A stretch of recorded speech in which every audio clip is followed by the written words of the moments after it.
मेरी इच्छा है, कृपया आप मुझे विस्तार से समझाइए। महाराज उल्कामुख ने कहा कि हे वैश्य, मैं अपने बंधुवानों के साथ पुत्र की प्राप्ति बैठो वीडियो बनाते हैं। पुत्र की प्राप्ति के लिए महाशक्तिमान भगवान श्री सत्यनारायण जी का व्रत अच्छी आ रही है वीडियो। राजा के वचन सुनकर के मेरी भी आ रही थी। वैश्य ने आदर से कहा कि हे राजा, मुझे भी इसका संपूर्ण विधान बतलाइए, मैं भी आपके कहे अनुसार माही करूंगा। मेरे भी क्या हुआ शानी, एक ठोर कुर्सी ले आओ, माही भी बैठ जाओ। एक ठोर कुर्सी ले आओ, जाओ। हाँ लाती हूँ दीदी। हाँ नहीं नहीं शानवी, एक और कुर्सी ले आओ, जाओ। मम्मा से पूछ लो। उसने अपनी पत्नी को लीलावती को संतान देने वाले इस व्रत के विषय में बताया और प्रण किया, जब मेरे संतान होगी तब मैं भी इस संकल्प करके भगवान की कथा श्रवण करने से अवश्य ही मनोरथ। वैश्य ने अपनी पत्नी लीलावती से कहे। एक दिन उसकी पत्नी लीलावती गोदी में बैठोगे, मेरी गोदी में बैठोगे तो बस। सामने मत घूमो, सामने पीछे से जाना। सुंदर कन्या को जन्म दिया। चंद्रमा कन्या का नाम उन्होंने कलावती रखा।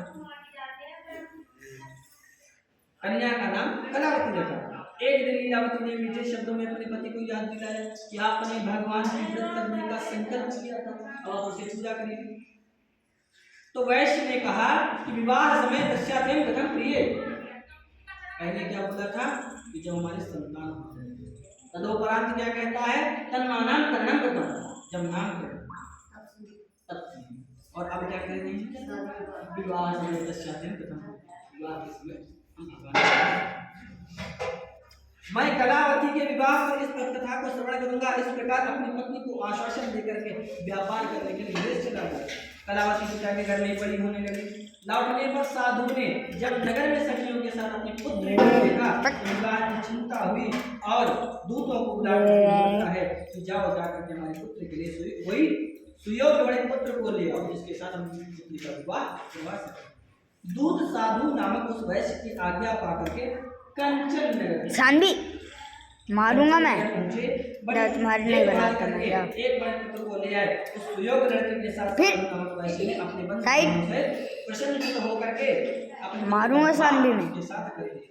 दुर्भाग्य से वह व्रत कथा को करना भूल गया। भगवान क्रोधित हो गए, बार बार अपमान किया। भगवान क्रोधित हो गए, सीधे बैठ जाओ। उन्होंने श्राप दिया कि दारुणम भविष्यति। आओ बैठो। भगवान ने क्या श्राप दिया कि आपको दारुण दुख प्राप्त होगा, बहुत कष्ट। एक समय अपने यार सानवी मैं मारूंगा। दो हैंकी, हैंकी दो, हैंकी दो, नहीं है मेरे पास, हैंकी दो। झूठी है तुम मिलेगा ना, एक दिन शांत बैठना। हाँ लड्डू मिलेगा मोती चूर का, ऑरेंज वाले खाई हुई दाने वाले, जो उस दिन कंपटीशन में मिले थे। आपकी मम्मी पहाड़ी का कंपटीशन करवाई थी तो उस दिन मिला था ना, वो वाले लड्डू मिलेगा। हाँ अगर कंपटीशन पहाड़ वाला, हाँ पहाड़ वाला था ना, तो उस दिन जौन सा लड्डू मिला था ना, आज भी वही वाला लड्डू मिलेगा। मैं जीती थी ना। हाँ सब कोई जीता था। भारत दादा को आधा मिला था, दादा को ये फूल लगाया था, बड़े वाले मिले, दादा को छोटे वाले मिले थे। भरत दादा को मिल रही हो। हाँ ये डंडी क्यों खेल रही हो, जाओ देखो तो माही क्यों रो रही है। तब राजा ने उस वैश्य की बात को बिना सुने ही कारागार में डालने की आज्ञा दी। भगवान की राजा ने भी उनकी बात नहीं सुनी। इस प्रकार राजा की हाँ तो रुला रहे हैं। हाँ गाली दे देती तो अच्छा रहता ना। क्या बोल रही है मम्मी, चूतिया बोल रही है। नहीं बोली हो चूतिया, मैं सुना।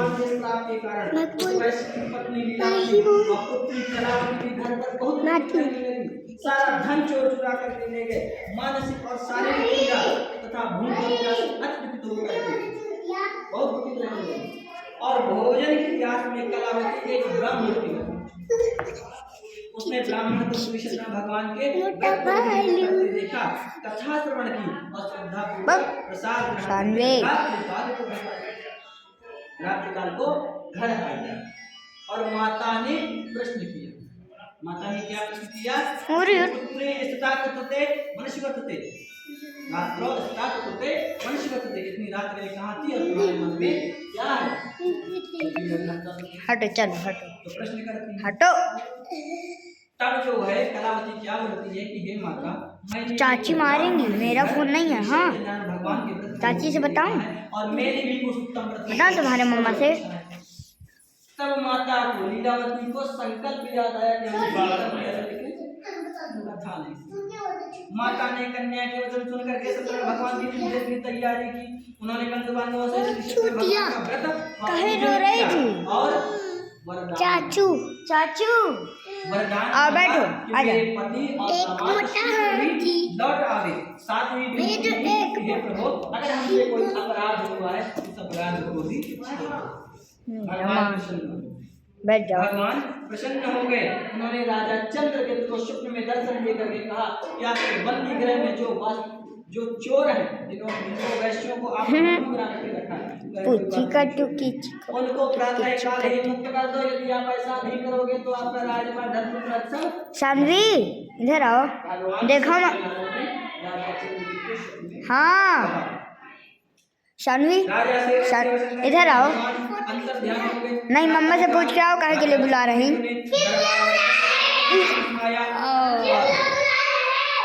और सैनिकों को आज्ञा दी कि दोनों वैश्यों को कैद से मुक्त करके दरबार में ले आओ। दोनों वैश्य ने आते ही राजा को प्रणाम किया।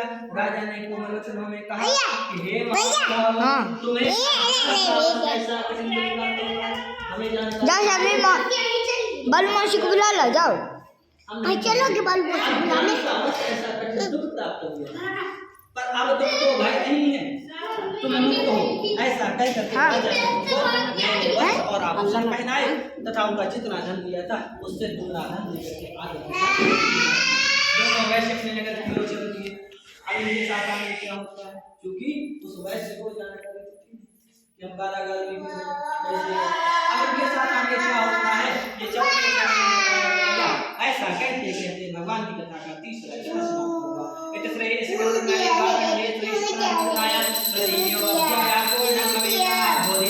भगवान की जय।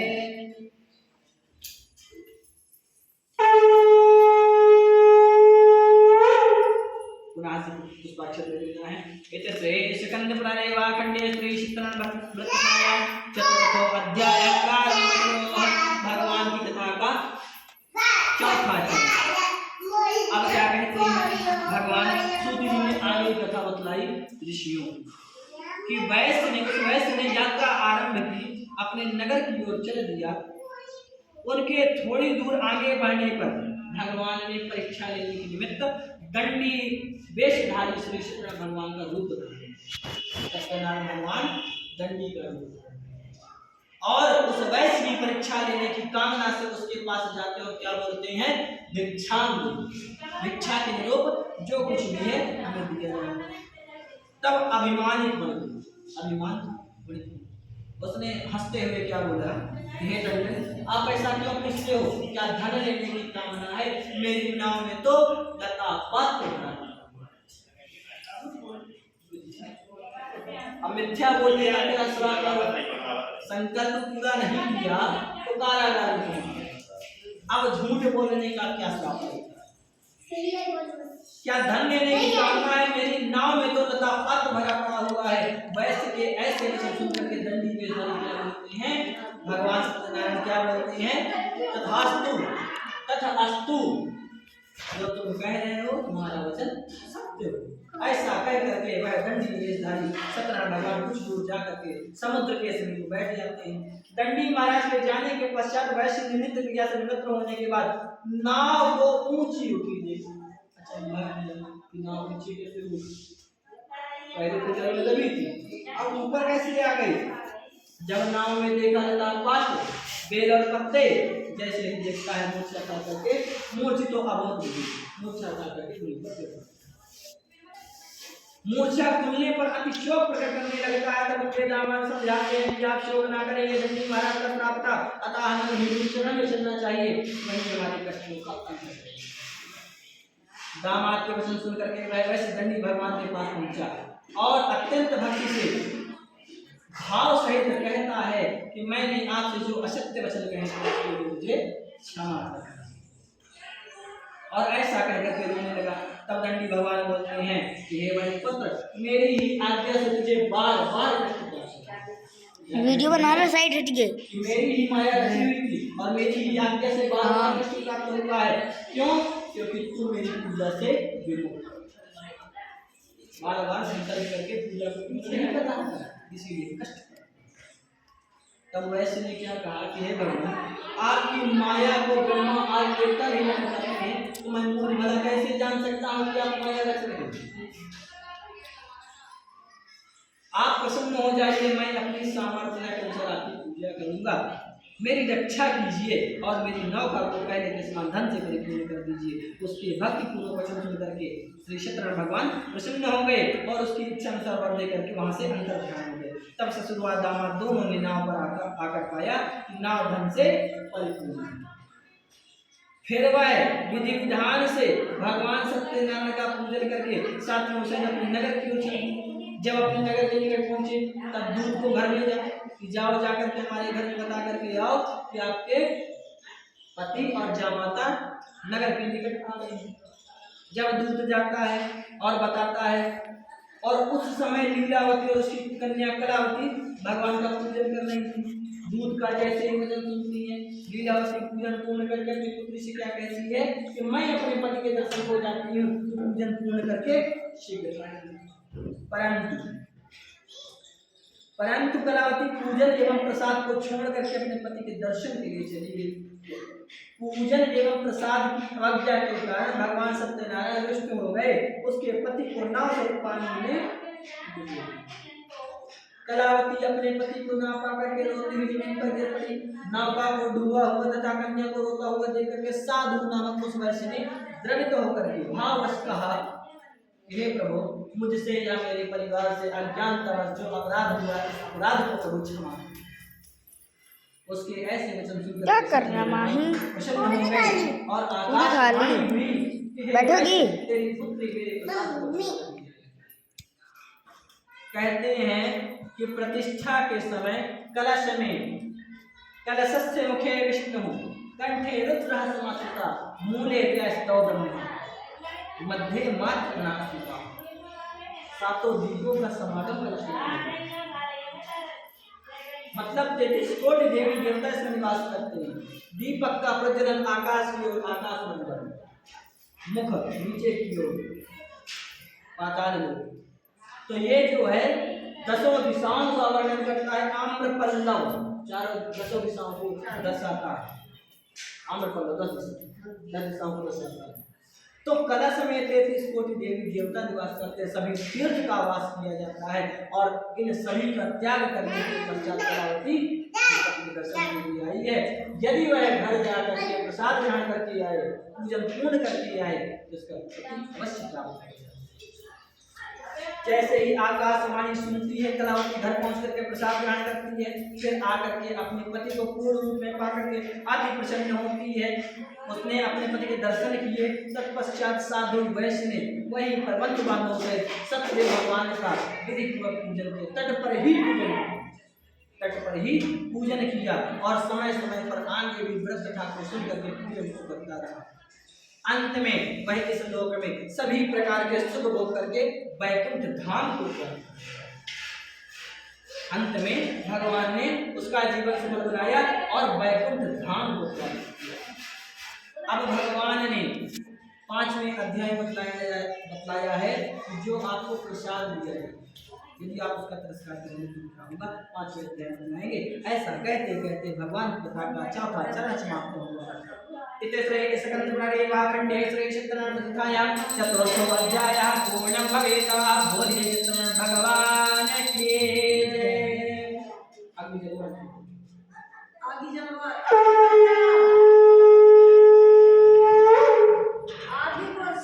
पुनः से अंतिम अध्याय अच्छा कुछ नहीं इति श्री स्कंदपुराणे खंडे श्री सत्यनारायण कथायां पंचमो अध्याय प्रारंभतो भगवान की कथा का बैठोगी? मेरा बाल नहीं है, चाची का बाल है। अंतिमा चाची का। हाँ जाओ चाची के पास बैठ जाओ, जाओ जाओ चाची के पास बैठ जाओ, जाओ ना अरे जाओ वहाँ पे बैठ जाओ। उसने भगवान सत्यनारायण का प्रसाद त्याग करके बहुत कष्ट प्राप्त किया था। जैसे एक समय राजा वन में गया था, वन में पशुओं को मार करके बरगद के वृक्ष के नीचे आया, बरगद के वृक्ष के नीचे आया, वहाँ कुछ ग्वाल वाल बैठ करके भगवान का पूजन करके कथा सुना। राजा ने ये चीज देखा,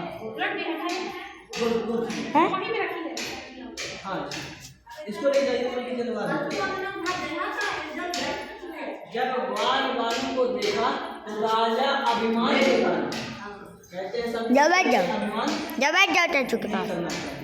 राजा अभिमान के कारण ना तो वहां पे गया, ना ही भगवान को प्रणाम किया, और जब ग्वालों ने प्रेम के वशीभूत होकर के राजा को प्रसाद दिया तो उस प्रसाद को भी त्याग करके अपने नगर की ओर चला गया।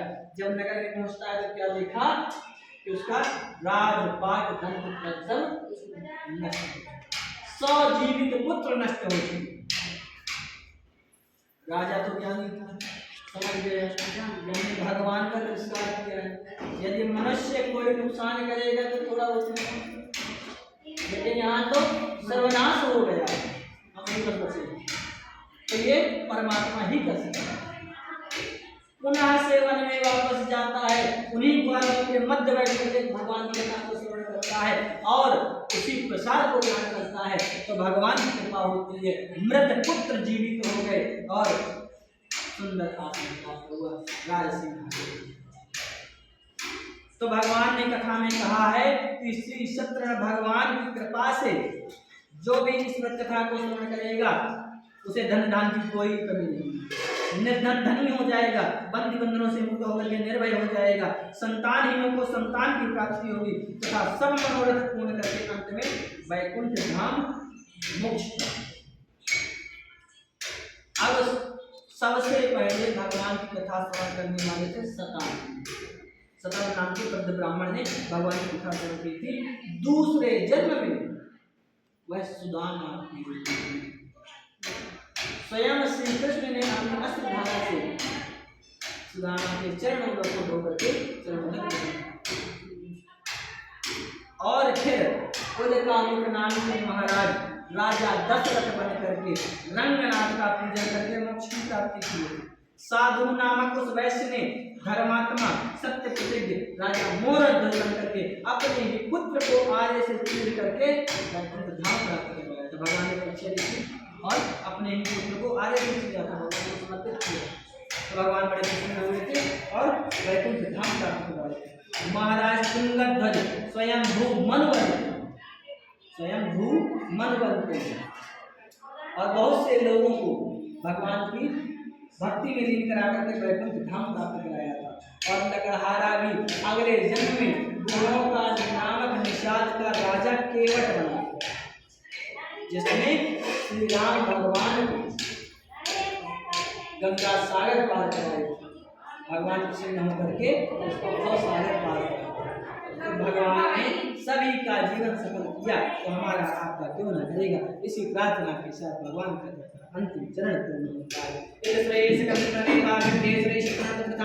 पंचमो अध्याय भगवान देवालय महादेव की जय, श्री विष्णु भगवान की जय।